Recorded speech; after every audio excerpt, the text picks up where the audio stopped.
A Christmas Carol. If no one believed he had changed. A what-if classic story. Chapter 1. Marley's Ghost. Marley was dead to begin with. There is no doubt whatever about that. The register of his burial was signed by the clergyman, the clerk, the undertaker, and the chief mourner. Scrooge signed it, and Scrooge's name was good upon change for anything he chose to put his hand to. Old Marley was as dead as a doornail. Ebenezer Scrooge was, in the December of which this is told, a man whose reputation had been built with the same care and over the same long years as the man himself.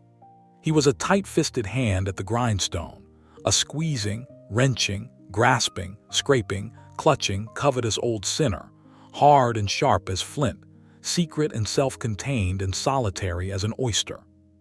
The cold within him froze his old features, nipped his pointed nose, made his eyes red, his thin lips blue, and spoke out shrewdly in his grating voice.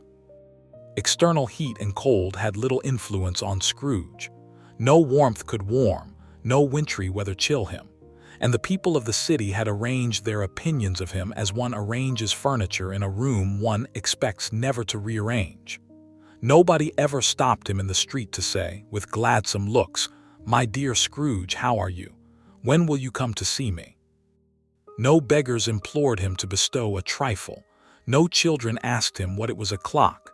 No man or woman ever once in all his life inquired the way of Scrooge.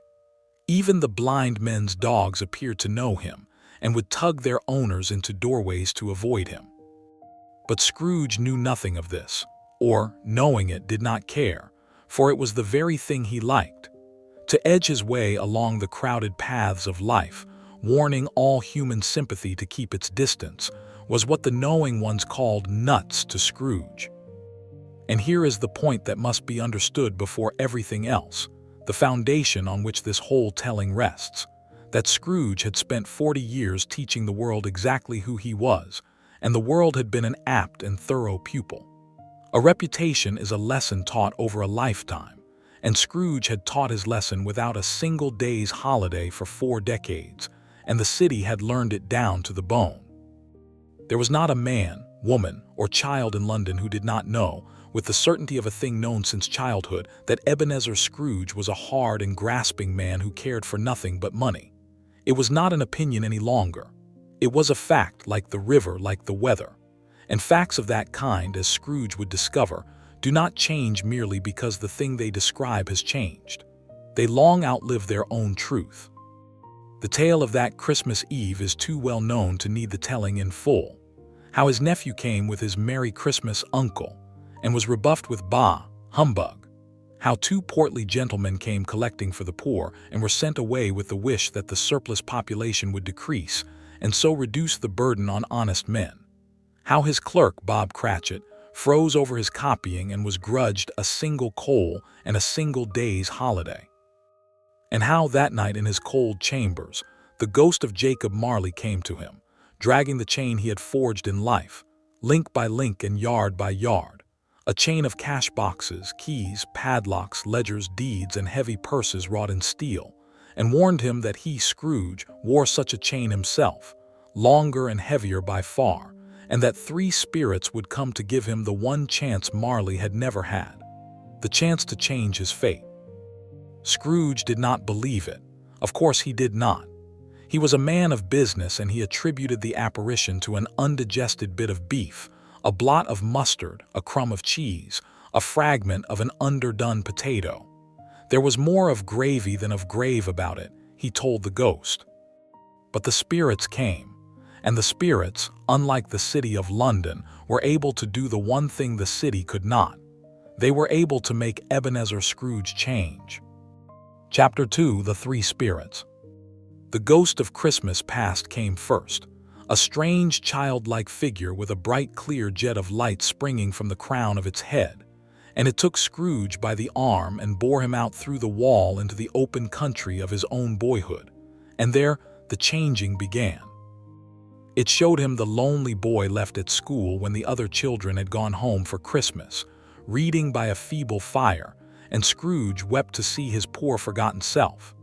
It showed him his sister Fan, dead now, who had come to bring him home, and the love in her thin, eager face. It showed him old Fezziwig's ball, the warmth and the music and the kindness of the master who had made his apprentices happy with a few pounds and a generous heart. And Scrooge's own heart and soul were in the scene, and he remembered with a pang that he had a clerk of his own whom he might have made happy and had not. And it showed him, last and worst, the girl he had loved, Belle, releasing him from their engagement because another idol had displaced her, a golden one, and the man he had been letting her go, choosing the gold, and Scrooge could not bear it and seized the spirit's cap and pressed it down and put the light out, and found himself back in his own bed. But the changing had begun, and it could not be put out with a cap. The ghost of Christmas present came next, a jolly giant glorious to see, who bore a torch and sat upon a throne of turkeys, geese, game, brawn, great joints of meat, mince pies, plum puddings, and seething bowls of punch. And it took Scrooge out into the living city on Christmas morning, where the people, though poor, shoveled the snow with good humor and called Christmas greetings across the street, and the shops blazed with holly and oranges and chestnuts, and the bells rang out. And the spirit sprinkled from its torch a little of its own warmth on the dinners of the poor as they carried them to the baker's to be cooked. And it took him to the home of Bob Cratchit, his own underpaid clerk, where on 15 shillings a week the family kept their small, brave Christmas. And Scrooge saw Tiny Tim, the crippled child, the good little soul who said, "God bless us, every one," and he found himself caring against the whole grain of 40 years, whether the child would live. And the spirit told him gravely that it saw a vacant seat in the poor chimney corner and a crutch without an owner, carefully preserved, and that if these shadows remained unaltered by the future, the child would die. And when Scrooge protested, the spirit threw his own cruel words back at him. If he be like to die, he had better do it and decrease the surplus population. And Scrooge hung his head, overcome with penitence and grief. The changing was almost complete now. It needed only the last spirit. The ghost of Christmas yet to come came shrouded in a deep black garment, which concealed its head, its face, its form, and left nothing of it visible save one outstretched hand, and it was silent, and Scrooge feared it more than all the rest. It showed him a future in which a man had died, unmourned, and the businessmen of the change spoke of his death with indifference, would only go to the funeral if lunch were provided. It showed him the man's own servants, and the laundress and the undertaker's man selling the very curtains from his bed and the shirt from his body, his possessions stripped and bartered while his corpse lay neglected. It showed him a poor family who, owing the dead man money, felt only relief at his death. And it showed him the Cratchits' home again, quiet now, and a crutch in the corner with no owner, and Tiny Tim dead, and the family bearing their grief with a tenderness that broke what was left of Scrooge's heart. And then the spirit led him to a churchyard, and pointed down with its inexorable finger to a neglected grave, and Scrooge crept toward it, trembling, and read upon the stone his own name, Ebenezer Scrooge. "Am I that man who lay upon the bed?" he cried upon his knees. "Spirit, hear me, I am not the man I was. I will not be the man I must have been but for this intercourse. Why show me this if I am past all hope? I will honor Christmas in my heart and try to keep it all the year. I will live in the past, the present, and the future. The spirits of all three shall strive within me. I will not shut out the lessons that they teach. Oh, tell me I may sponge away the writing on this stone." And he made the change. There in the churchyard, on his knees in the snow of the future, gripping the spectral hand, Ebenezer Scrooge became, truly and completely and forever, a different man. It was real. That is the thing to hold onto through all that follows. The change was real, the realest thing that had ever happened to him, realer than the 40 years of cold. He had been shown his whole life and his whole death, and it had melted the ice in him entirely. And he woke on Christmas morning in his own bed, in his own room, with the bed curtains not torn down, with time before him to make amends, light as a feather, happy as an angel, merry as a schoolboy, giddy as a drunken man. And he was as good a man as the good old city knew, or any other good old city, town, or borough in the good old world. That is where the story usually ends. It ends on the morning of the change, with the change complete and the world about to receive it. It ends before the second part, the part no one tells, the part that begins when a changed man steps out of his door into a city that learned over 40 years exactly who he is and has not changed at all. Chapter 3: The Boy and the Turkey. It began well. That was the cruelty of it. It began so very well. Scrooge ran to the window and opened it and put out his head. No fog, no mist, clear, bright, jovial, stirring, cold. Cold, piping for the blood to dance to, golden sunlight, heavenly sky, sweet fresh air, merry bells. And there in the street below was a boy in his Sunday clothes loitering. "What's today, my fine fellow?" cried Scrooge. "Today," replied the boy. "Why, Christmas Day." "It's Christmas Day," said Scrooge to himself. "I haven't missed it. The spirits have done it all in one night. Hallo, my fine fellow, do you know the poulterers in the next street but one at the corner? The prize turkey that was hanging up there, the big one." "What, the one as big as me?" returned the boy. "What a delightful boy," said Scrooge. "It's a pleasure to talk to him. Yes, my buck. Go and buy it and tell him to bring it here that I may give them the direction where to take it. Come back with the man and I'll give you a shilling. Come back with him in less than 5 minutes and I'll give you half a crown." The boy went, and here was the first small sign, so small that Scrooge in his great joy did not see it.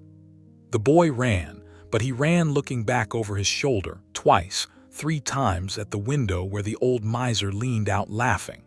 And the look on the boy's face was not the look of a child who has met a kind old gentleman.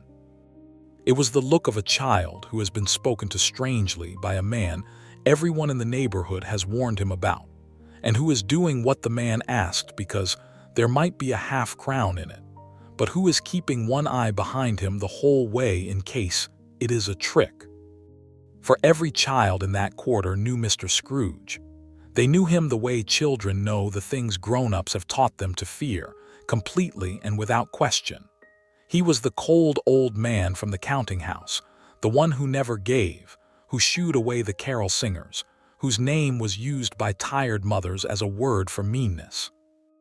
And now this same man was leaning from his window on Christmas morning, offering half-crowns and laughing like a madman. And the boy did the sensible thing a poor sharp London child does in such a case. He took the errand and watched his back. The turkey came, an enormous bird, far too big to be carried, and Scrooge paid for it and paid for a cab to carry it and sent it, anonymously at first and then not anonymously, to Bob Cratchit's, and he chuckled to think of Bob's bewilderment. And the cab arrived at the Cratchit's, and the great turkey was delivered, and Bob Cratchit, when he learned where it had come from, did not rejoice. Bob Cratchit was afraid. A poor clerk who has been grudged every coal for years, whose master has that very day before Christmas refused him all but the most miserable holiday, does not receive an enormous anonymous turkey from that same master with a glad heart. He receives it with dread. What does it mean? Is it a mistake? Is it a trap, a test, a thing that will be deducted from his wages, or worse, held over him? Has the old man finally lost his reason? And if so, what will become of the clerk's position when the relatives take over the business? Mrs. Cratchit, a sensible woman, said they should not touch it until they understood what it was for, and the family looked at the great bird sitting on their table like a beautiful unexploded thing, and the joy that Scrooge had imagined he was sending them arrived instead as fear, because joy from Scrooge was not a category that existed in the Cratchit household, and a gift with no category is not a gift. It is a problem. Chapter 4: The Visits. Scrooge dressed himself all in his best, and at last got out into the streets, and the change was still bright in him, and he meant to spend the whole of that Christmas Day doing good, and he did. And at the end of the day he came home not happier but bewildered, in a way he had no name for, because every single act of kindness he had performed had been received not as kindness, but as something to be feared, explained, or distrusted. He met one of the portly gentlemen who had come the day before collecting for the poor, the one he had so cruelly rebuffed, and Scrooge took him by both hands and whispered in his ear the sum he wished to give, a great sum, a sum with a good many back payments included in it. And the gentleman's face, which had begun to light with gratitude, changed as Scrooge spoke and grew careful and then troubled, and he said, "My dear Mr. Scrooge, are you serious?" And Scrooge said he was entirely and named the sum again. And the gentleman, instead of rejoicing, began to wonder aloud delicately whether Mr. Scrooge was quite well, whether he ought perhaps to sit down, whether there was someone he could send for. For a man does not, in the experience of charitable gentlemen, transform overnight from the hardest miser in London into its most lavish donor without something being wrong. And the natural assumption was not that a miracle had occurred, but that Scrooge had taken leave of his senses. And a promise of money from a man who has taken leave of his senses is not a thing a careful charity can rely upon. And the gentleman went away resolving to make no plans around it until he had seen whether Scrooge was of the same mind in a week, when, he privately expected, the old Scrooge would be back and would deny ever having made such an offer. Scrooge went to church, which he had not done in years, and the people in the pews near him drew their skirts and their children a little closer, and whispered and watched him from the corners of their eyes, and what they saw was the miser Scrooge sitting in church with a strange, soft look on his face. And they did not think, "How wonderful, a soul reborn!" They thought, "What is he after? What is the old fox up to now? Has he come to dun someone even here?" His very presence in the house of God was read as a scheme, because a scheme was the only thing Scrooge had ever been known to bring anywhere.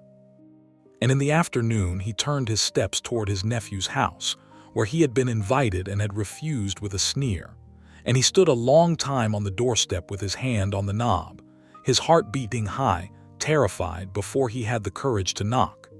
His nephew Fred, alone of all the people in Scrooge's life, received him without fear. Fred was a generous soul who had never given up on his uncle, who had said only the day before that he would keep wishing him a Merry Christmas to the last. And when Scrooge came humbly to his door, Fred took him in with open arms, and there was wonderful unanimity, wonderful happiness. But even there, at the one table where he was truly welcomed, Scrooge saw the other guests exchange glances, saw Fred's wife and her sisters be very kind to him in the particular way that kind people are kind to someone they have heard alarming things about, with a watchful gentleness, ready to be surprised. And when Scrooge had gone home that night, glowing from the one good hour of his day, the guests at Fred's table fell to talking of him, and Fred defended his uncle warmly, and said he believed the old man was truly changed. And the others said, "Well, perhaps, we shall see." And one of them, not unkindly, said that he had heard old Scrooge had been seen acting very oddly all day, throwing money about, and that he hoped Fred would not let himself be too disappointed. For these sudden fits in old men rarely lasted, and the cold came back. It always came back. That was the nature of the cold. Chapter 5. The Clerk. The next morning, the morning after Christmas, Scrooge came early to the counting-house, for he had planned the best part of his whole reformation, and it concerned Bob Cratchit. His plan was this. Bob would come in late, as Scrooge felt sure he would after a Christmas with that great turkey, and Scrooge would pretend to be his old growling self, would feign anger, would let Bob stammer his apologies, and then, at the height of it, would clap him on the back and tell him he was about to raise his salary and would endeavor to assist his struggling family, and would discuss his affairs that very afternoon over a Christmas bowl of smoking bishop. It was a kind plan, a playful one, the plan of a man so newly happy that he wanted to wrap his kindness in a joke and spring it like a present. And Bob came in 18 minutes and a half behind his time, full of dread, and Scrooge growled in his accustomed voice, "What do you mean by coming here at this time of day?" But the plan did not go as Scrooge had dreamed it, because the plan depended on Bob's believing at the end that the kindness was real, and Bob could not believe it. When Scrooge, beaming now, dropping the pretense, told him he would raise his salary, Bob did not light up with joy. Bob went pale. Bob took a step backward, toward the ruler, and for one terrible instant Scrooge saw in his clerk's face the conviction that his master had gone mad, and that a mad master is a frightening thing to a man with a family who depends on the master's wages, and that a raise promised by a madman is no raise at all but a sign that the whole edifice on which the Cratchits depended, the cold but predictable Scrooge, the known quantity, was crumbling, and that nothing now could be relied upon.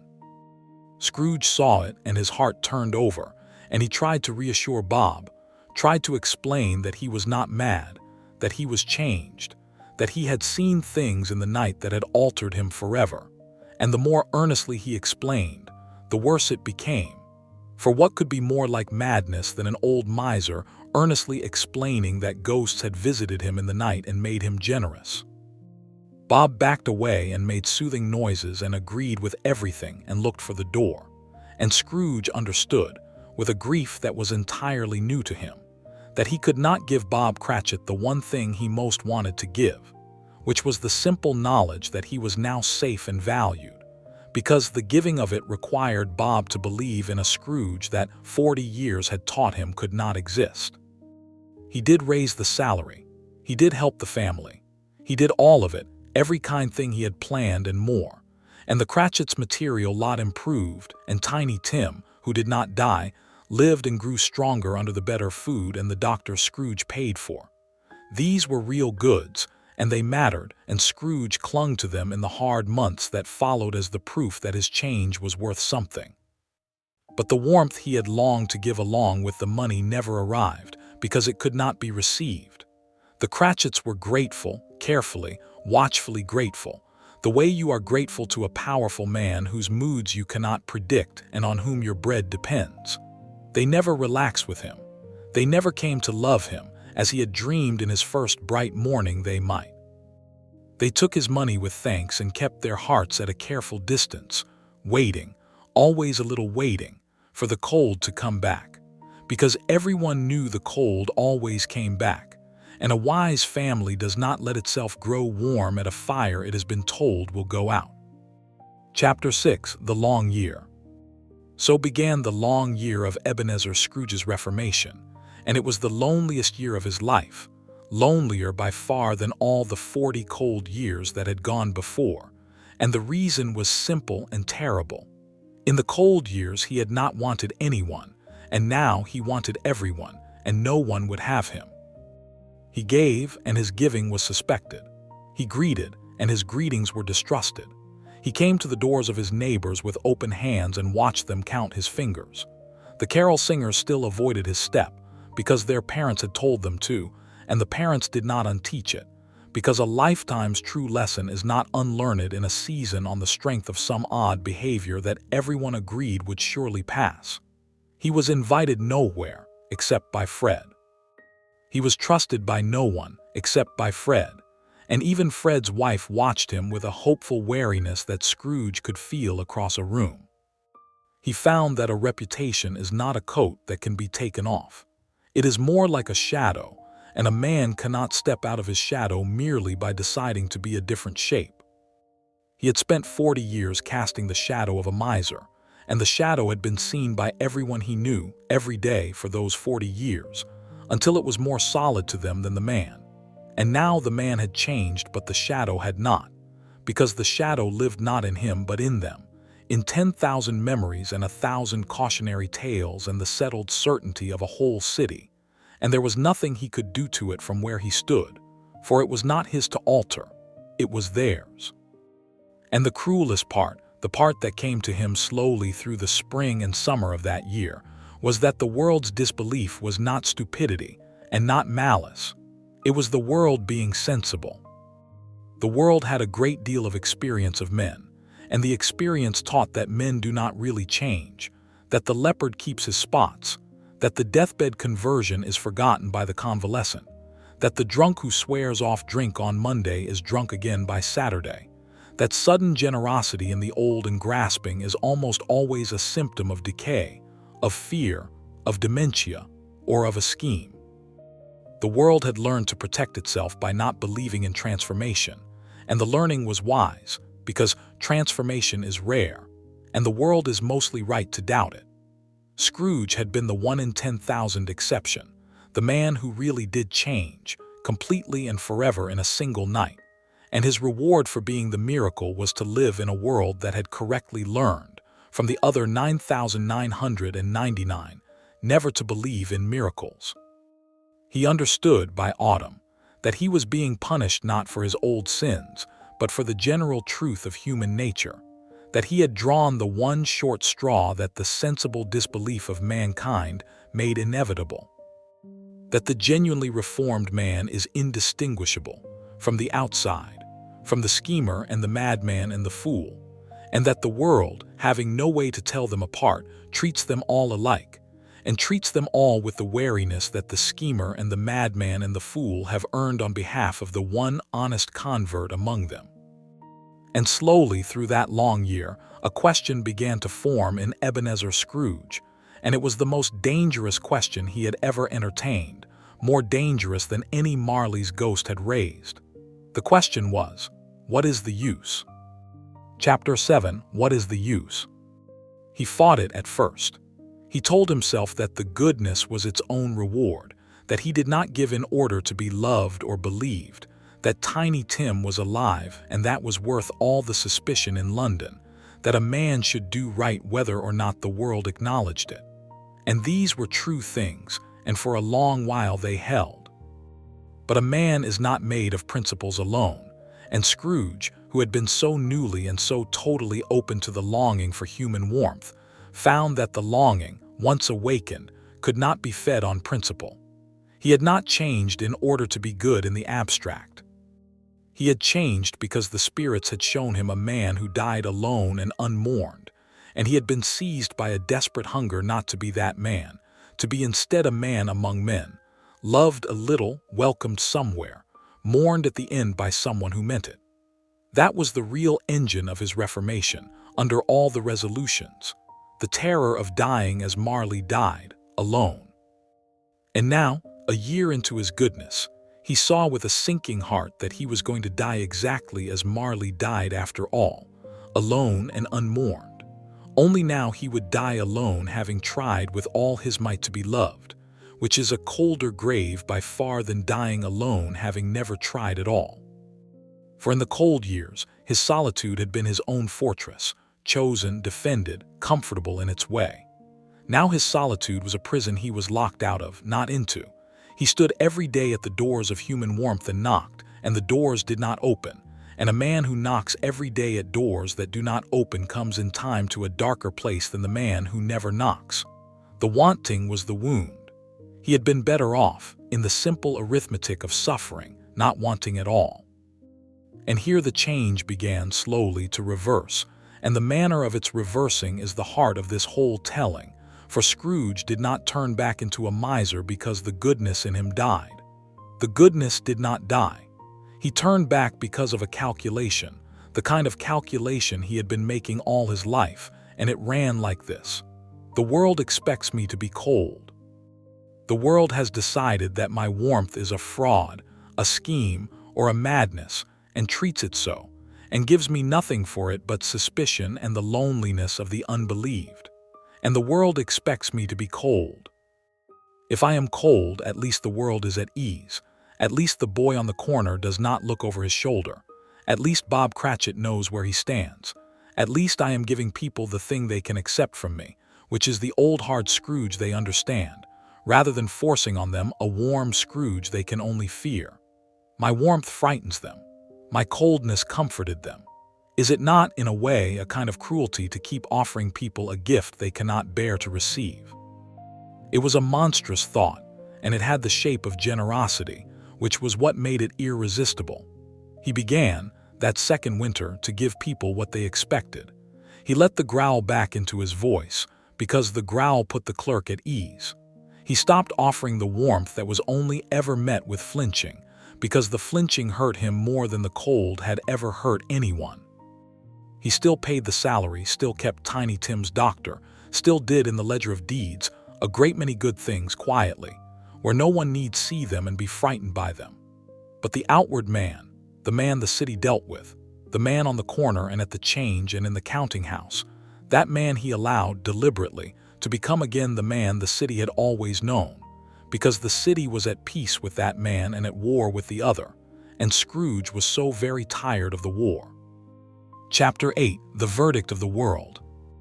By the third Christmas, the city had its old Scrooge back and was satisfied, and the satisfaction of the city at the return of the cold is the cruelest line in this whole account. For they did not say, "How sad, the warm Scrooge has gone." They said, with the comfortable certainty of people whose worldview has been confirmed, "There, you see, we always knew it wouldn't last. We knew he hadn't really changed. A leopard does not change his spots. That odd kind year was a fit, a turn, a touch of something in the brain, and now he's himself again, hard old Scrooge, and isn't it a relief to know where you are with a man?" They had never believed in his change, and now his unchanging proved them right, and being proved right is the dearest pleasure most people know, and the whole city enjoyed it at Scrooge's expense, and never once suspected that they had between them all together, with the best and most sensible intentions, taken the one genuine miracle that had ever walked among them and slowly, patiently, with their disbelief, smothered it. Bob Cratchit was relieved. He would never have said so, but he was. The warm Scrooge had frightened him. The cold Scrooge he understood, and the cold Scrooge, mysteriously, still paid well and still asked after Tiny Tim. And Bob put this down to the old man's odd streak and was glad, on the whole, to have his comprehensible master back. The boy on the corner stopped looking over his shoulder, because the old man no longer leaned from windows offering half-crowns, and a known terror is more comfortable to a child than an unknown kindness. Fred alone grieved, quietly in his generous heart, for Fred had seen the warm Scrooge and had loved him and had believed in him, and Fred watched his uncle harden back into the cold over those 2 years and did not understand why, and asked him once gently what had happened, and Scrooge looked at his nephew for a long moment with something terrible and tender in his old eyes and said only, "Nobody believed it, Fred. There's no use in a thing nobody believes." And Fred did not understand, and Scrooge did not explain, and the matter was never raised between them again. And here is the final turn, the one that makes this telling darker than the cold years could ever have been on their own. The new coldness was not the old coldness. The old Scrooge had been cold because he was empty. He had wanted nothing, felt nothing, and his hardness had been a true expression of a frozen soul, and there had been a kind of integrity in it, the integrity of a man who is exactly what he appears to be. But the new coldness was a performance. Inside the cold third Christmas Scrooge there lived, still and forever, the warm man the spirits had made, the man who wept for his boyhood self and feared for Tiny Tim, and stood terrified on his nephew's doorstep longing to be let in. That man had not died. He had been driven inward, behind a mask of the old hardness, a mask Scrooge now wore deliberately because the world could not bear his real face. He had become, at the last, the very thing his whole haunted night had been meant to save him from being. A man whose outside was a lie, who carried his true self hidden where no one would ever see it, who gave his goodness in secret and showed the world a coldness he no longer felt, because the world had taught him, with 1,000 small flinchings, that his goodness was not wanted and his coldness was. He was a good man now truly, all the way through, and he would die as Marley died, alone and unmourned, with a cold name and a neglected grave and a city that spoke of his death with indifference, exactly as the ghost of Christmas yet to come had shown him, the future unaltered after all. Only now the man in that lonely grave would not be the empty miser who deserved it. He would be the warmest heart in London, hidden inside the coldest reputation in London, buried under a stone that told the truth the world believed, and lied about the man who lay beneath it. Chapter 9. God bless us, everyone. Tiny Tim did not die. It must be said again because it is the one unbreakable good that came of the whole affair, the one thing the world's disbelief could not undo. The child lived. He grew up with a slight limp and a strong frame, and he never knew all his life the truth of how he had been saved. For the help came always at one remove through Bob, through quiet arrangements, through a doctor who was paid by an agent who would not say by whom. And the family understood only that old Scrooge, against all his nature, had taken some strange, grudging interest in them. And they were grateful in their careful way. And they did not love him, and Tiny Tim grew up thinking of his benefactor. On the rare occasions he thought of him at all, as a hard old man who had, for reasons no one understood, paid for his crutch and his doctor and asked nothing in return, but to be left alone and not thanked too warmly. And once, years later, when Tim was grown and Scrooge was very old and near his end, the young man came to the counting house to pay his respects, having been told the old gentleman was failing, and he stood awkwardly before the wasted figure by the cold grate, and tried to express a gratitude he had been raised to feel but had never been allowed to feel warmly. And he said stiffly that he owed the old gentleman a great deal, and that he hoped Mr. Scrooge knew it. And Ebenezer Scrooge looked up at the strong young man who would have been long dead but for him, the living proof that his change had been real and had mattered, and had saved at least this one bright life from the grave the spirits had shown him. And the warm hidden heart leapt up in him, one last time, with all its old longing to be known, to say to this young man, "I did it. I, the warm man inside the cold one. I saw you would die, and I could not bear it, and I changed my whole self to save you. And I have loved you secretly all your life." The words rose in him. They reached his throat. And then he saw the young man's face, the careful respect on it, the readiness to be uncomfortable, the held breath of a person braced for the strange old miser to say something odd, and Scrooge understood, as he had understood for 30 years, that the truth would not be received as truth. It would be received as the rambling of a dying old man, the last fit of the same brain that had once thrown turkeys and half-crowns about and then thought better of it. Tim would nod and soothe him, and go home and tell his wife that poor old Scrooge had got very strange at the end, had said something about being a warm man inside, very sad, the mind going. You know how it is with the very old. So Scrooge said none of it. He looked at the young man he had saved, and he gathered the warm and breaking heart back behind the cold mask one final time, and he said in his old grating voice that the young man owed him nothing, that it had been a matter of business, that he should go home now and not waste his time on an old man. And Tiny Tim, relieved that the visit had not become awkward after all, thanked him again and went.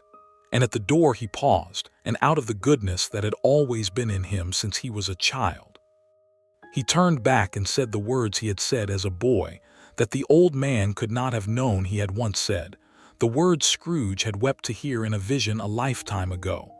"God bless you, sir. God bless us, every one." And Ebenezer Scrooge, alone again in his cold room, with the door closing on the last warm face he would ever see, put his old face in his hands, and the warm man inside the cold one wept silently, where no one could see, which was the only way he had been permitted to be himself for 30 years, and would be the only way until the end. He died that winter alone as Marley died. The change spoke of it with indifference. The funeral was sparse. The grave was neglected. The stone said his name and nothing more, and the city, passing, remembered him as the hard old miser he had always been and had, for one strange forgotten year long ago, briefly and unconvincingly pretended not to be. Only Fred came to the grave, that first Christmas after, and stood a while in the snow, and could not have told you why he grieved so for an uncle who had been so cold, except that once, just once a long time ago, he had seen the old man warm for a single shining year, and had believed in it when no one else would, and had never quite been able to stop believing, even after the warmth went back into the dark, that somewhere inside the cold man it had gone on burning the whole time, unseen. Unbelieved and alone. He was right, but there was no one left to tell, and no one who would have believed him if he had. A What If Classics retelling,